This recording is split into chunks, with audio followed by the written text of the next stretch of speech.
Buenas noches, soy integrante del grupo 2. Mi nombre es Jordan Aligua Valdivia Infante. Bien, en esta oportunidad presentaré el informe final correspondiente a la casación 886-2015 Lima, un caso relacionado con nulidad de acto jurídico, donde gira en torno a una compra-venta de un inmueble efectuada utilizando un poder de representación que había perdido vigencia debido al fallecimiento de la persona que lo otorgó. Bien, en los hechos relevantes, el proceso se inicia un 28 de diciembre del 2006, cuando Celeste América Jiménez Caballero interpone una demanda de nulidad de acto jurídico contra Félix Caballero Vélez y Carlos Montalvo Sales, este último ocupante del inmueble en calidad de arrendatario. La demandante solicitó que se declare la nulidad de la escritura pública de compraventa de derechos y acciones sobre un inmueble ubicado en el distrito de La Victoria, Lima. El fundamento principal de la demanda fue que la venta se realizó utilizando un poder de representación que no tenía validez jurídica, debido a que el poderdante había fallecido años antes de la celebración del contrato. Bien, por otro lado, los hechos muestran que Félix Caballero Vélez actuó amparándose en un poder otorgado por Yolanda Caballero Vélez, viuda de Jiménez, quien había sido designada representante legal de sus hijos menores para administrar y gestionar los bienes hereditarios del causante. Sin embargo, Yolanda Caballero falleció el 27 de febrero del 2000, mientras que la compraventa cuestionada se celebró un 26 de septiembre del 2005. En consecuencia, el negocio jurídico fue celebrado más de 5 años después del fallecimiento de quien había otorgado las facultades de representación. Tanto el juzgado en primera instancia como la Sala Superior declararon infundada la demanda. Ante ello, la demandante interpuso recurso de casación. Finalmente, la Corte Suprema, mediante la casación 886-2015 Lima, declaró fundada la demanda y estableció que la compraventa era nula al haberse realizado utilizando un poder extinguido por la muerte del poderdante. En el marco teórico, para comprender adecuadamente este caso, es necesario recordar que se entiende por acto jurídico, conforme al artículo 140 del Código Civil.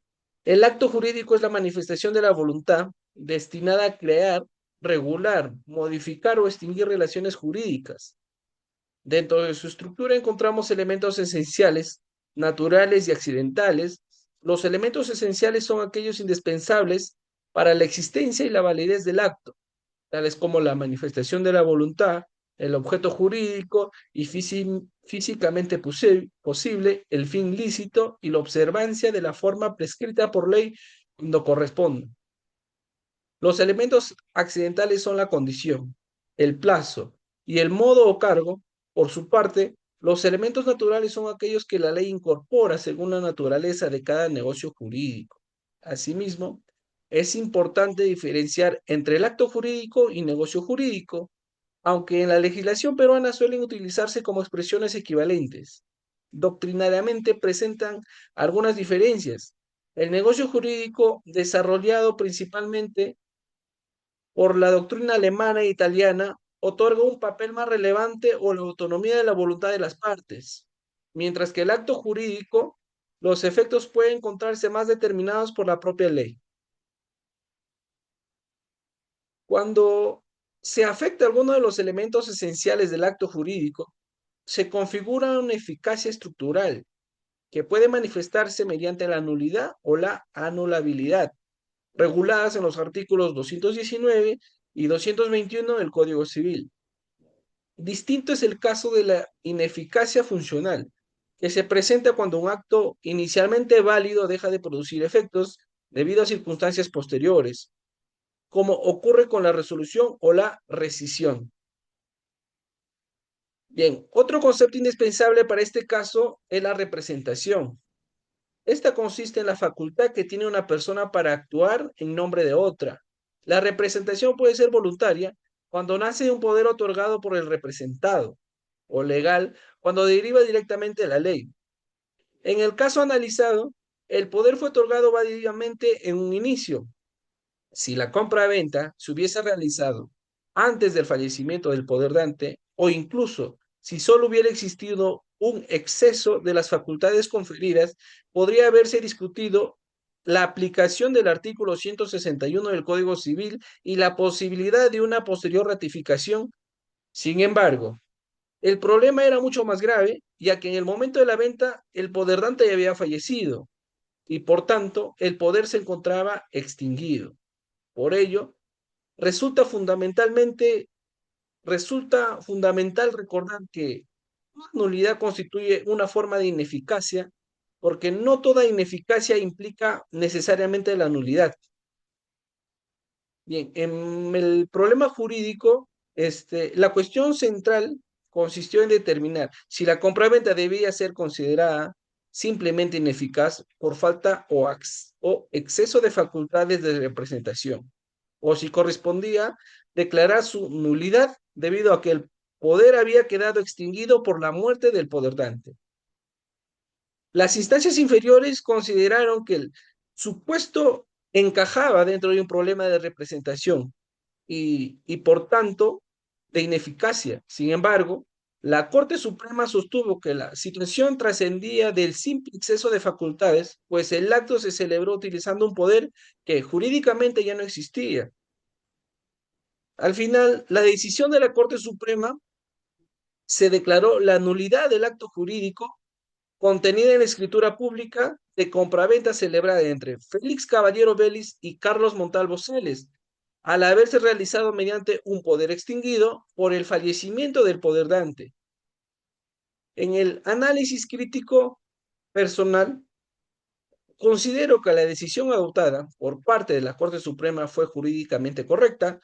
Resulta imposible reconocer validez a un acto celebrado por quien pretendía actuar en representación de una persona fallecida. La muerte del poderdante produjo la extinción automática del poder, eliminando cualquier facultad para actuar en su nombre. Además, esta sentencia resalta la importancia de verificar no solo de la existencia formal de un poder, sino también de su vigencia al momento de celebración del acto jurídico.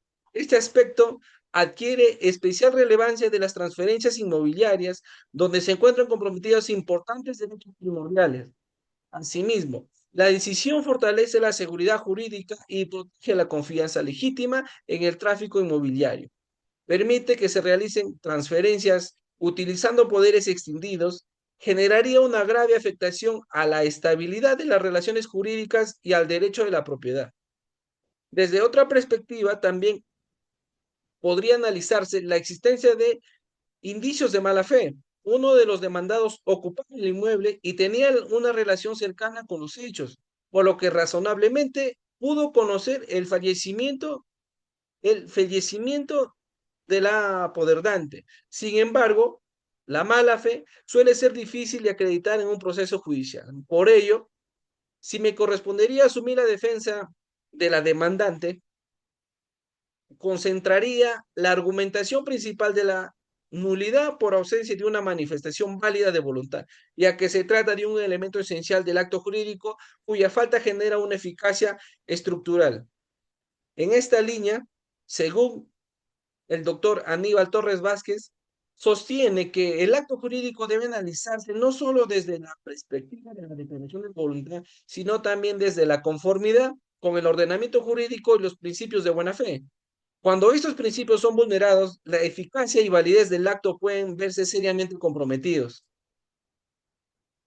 A manera de conclusión o conclusión final, para este caso demuestra la importancia de que la representación sea ejercida mediante facultades válidas y vigentes.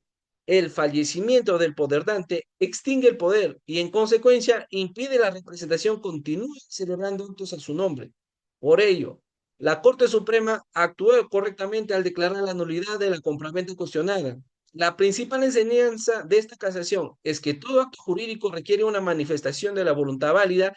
Cuando este requisito esencial desaparece, el acto no puede producir efectos jurídicos legítimos. Finalmente, conviene destacar la importancia procesal de la casación. Este recurso extraordinario permite a la Corte Suprema verificar si los organismos jurisdiccionales inferiores aplicaron correctamente la ley y representaron las garantías del debido proceso. Su finalidad no es volver a discutir los hechos del caso, sino controlar la correcta interpretación y aplicación del derecho. Gracias a este mecanismo fue posible corregir el error cometido en las instancias previas y garantizar una solución conforme al ordenamiento jurídico. Muchas gracias por su atención. Eso es todo conforme a mi explicación de la teoría. Gracias.